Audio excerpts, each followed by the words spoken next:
गुरु भक्ति योग। शिष्य का प्रथम पाठ है गुरु के प्रति आज्ञाकारिता। जो शिष्य अपने गुरु की आज्ञा मानता है वही अपनी स्थूल प्रकृति पर नियंत्रण पा सकता है। नम्रता, भक्ति भाव, निरहंकारीपना आदि सब दिव्य गुण गुरु की आज्ञा का पालन करने से ही प्रकट होते हैं। गुरु के आदेशों में शंका नहीं करना या उनके पालन में आलस्य नहीं करना, यही गुरु के प्रति सच्ची आज्ञाकारिता है। गुरु की आज्ञा का पालन सब कार्यों में सफलता की जननी है।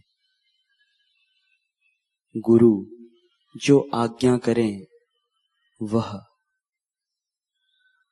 काम करना और मना करें वह काम ना करना, यही गुरु के प्रति सच्ची आज्ञाकारिता है।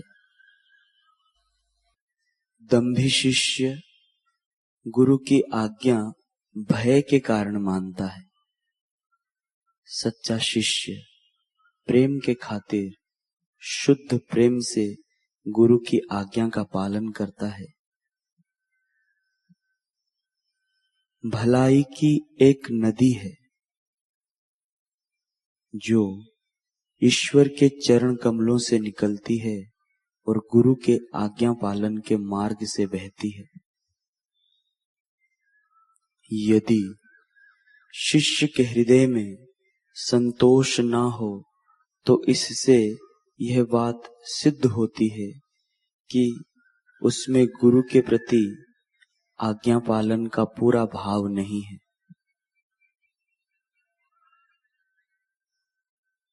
आप में भाव एवं तत्परता होगी तो गुरु आपकी भेंट से प्रसन्न होंगे, भेंट के प्रकारों से नहीं।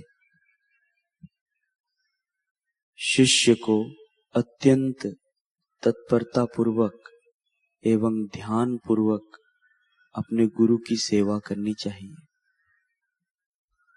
अपने आप को आचार्य की सेवा में सौंप दो। तन मन एवं आत्मा को खूब तत्परता से अर्पण कर दो। गुरु श्रद्धा का सक्रिय स्वरूप माने गुरु के चरण कमलों में संपूर्ण आत्मसमर्पण करना। गुरु सेवा के नित्य क्रम में खूब नियमित रहो। अपने आचार्य एवं हर एक संत का आदर करना यह नम्रता का चिन्ह है।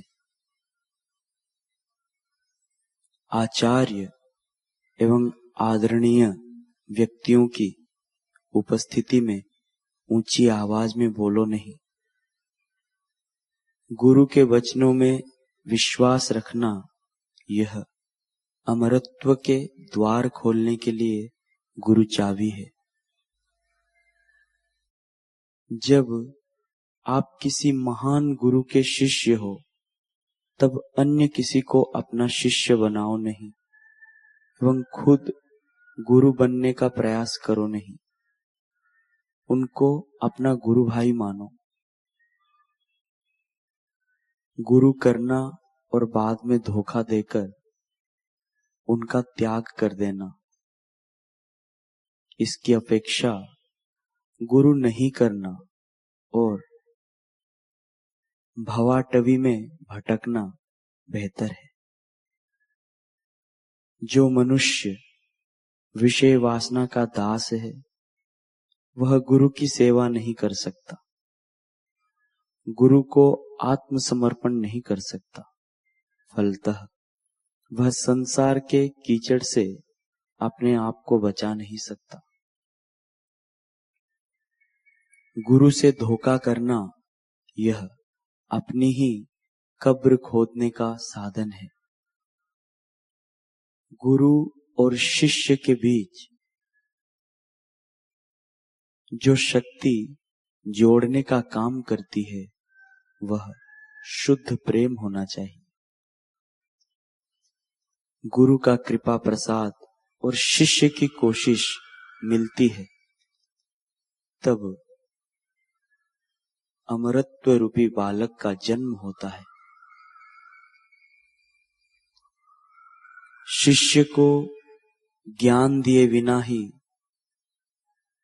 गुरु को उसके पास से गुरु दक्षिणा नहीं लेनी चाहिए।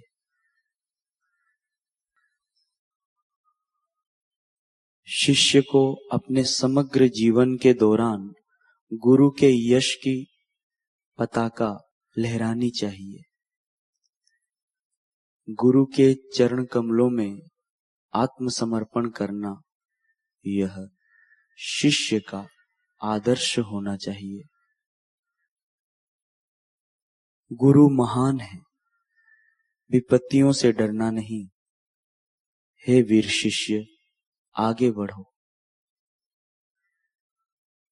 गुरु कृपा अणु शक्ति से अधिक शक्तिशाली है। शिष्य के ऊपर जो आपत्तियां आती हैं वे छुपे वेश में गुरु के आशीर्वाद के समान होती है। गुरु के चरण कमलों में आत्मसमर्पण करना यह सच्चे शिष्य का जीवन मंत्र होना चाहिए। साक्षात प्रेम एवं आनंद स्वरूप अपने गुरु की सेवा करने का सौभाग्य प्राप्त हो जाए तो सेवा में असीम आनंद एवं परम सुख मिलेगा।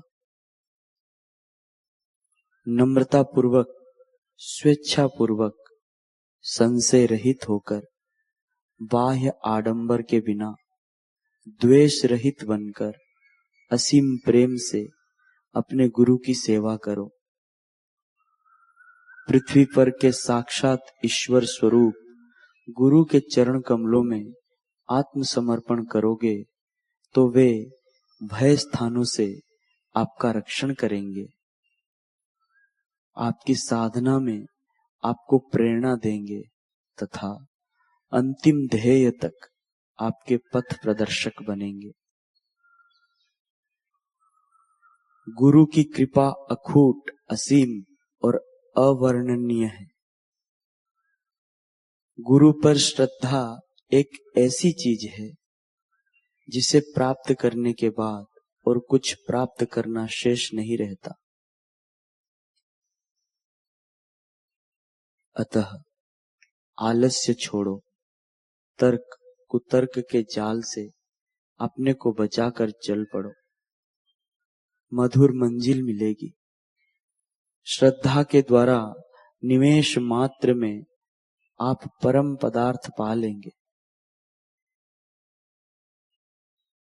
गुरु के वचन एवं कर्म में श्रद्धा रखो, श्रद्धा रखो, श्रद्धा रखो। गुरु भक्ति विकसित करने का यही मार्ग है।